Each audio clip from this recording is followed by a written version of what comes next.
Good morning sir. Early morning தான் sir வந்தேன்.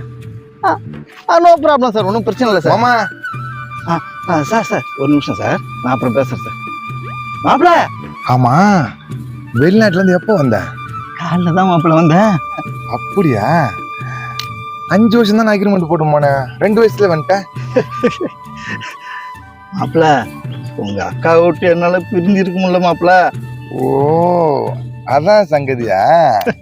சரி சரி சரி. அப்புறம் எல்லாத்துக்கும் தயாரா தான் வந்துக்கிற பழகுதா? மாப்பிள ஏர்போர்ட்ல இருந்து வரும்போதே 1 கிலோ பாதாம், 1 கிலோ பிஸ்தா, 1 கிலோ முந்திரியோட எல்லாம் வந்தா. அது மட்டும் இல்ல மாப்பிள, கோயம்பேடு மார்க்கெட்ல இறங்கி 17 பழம் மல்லிகைப்பூ வாங்கிக்கினேன். 17 பழமா? ஏதோ சொச்சமா இருக்க மாதிரி தெரியுதா? அட மாப்பிள, நான் 15 பழம் தான் கேட்டேன், அவன் சில்லர் இல்லன்ட்டான். சரி எக்ஸ்ட்ரா 2 பழம் எடுத்துமா, பெட்டுக்கு போட உதவுமே. மாமா வேற லெவல் மாமா, எல்லாத்துக்கும் தயாரா வர பழகுதா? மாப்பிள நம்ம விவரமா இருக்கணும்ல. என்ன சண்டா? ஆனா 6 பால் போட்டேன், 6 பால் அடிச்சிட்டானா ஆடுறான். பேட்டை கூறானா தர மாட்டான். தப்பு தப்பா பால் போட்டேன். நான் கட்டதான் போட்டேன், உனக்கு சொன்னேன் பேட்டை டேய் விடுடா, டேய் கம்முனு.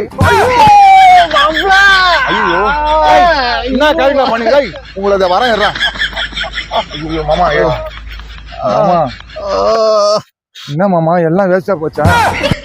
பாதாம் பிஸ்தா முந்திரி சொன்ன மாமா. எந்த நேரத்துல என்னடா கேக்குற நீ? ஐயோ வா மாமா, வா வா கழுக்க ஹாஸ்பிட்டல் போலாம். 17 முழம் பூ வேற வாங்கி வச்சிருக்கேன். பாவம்.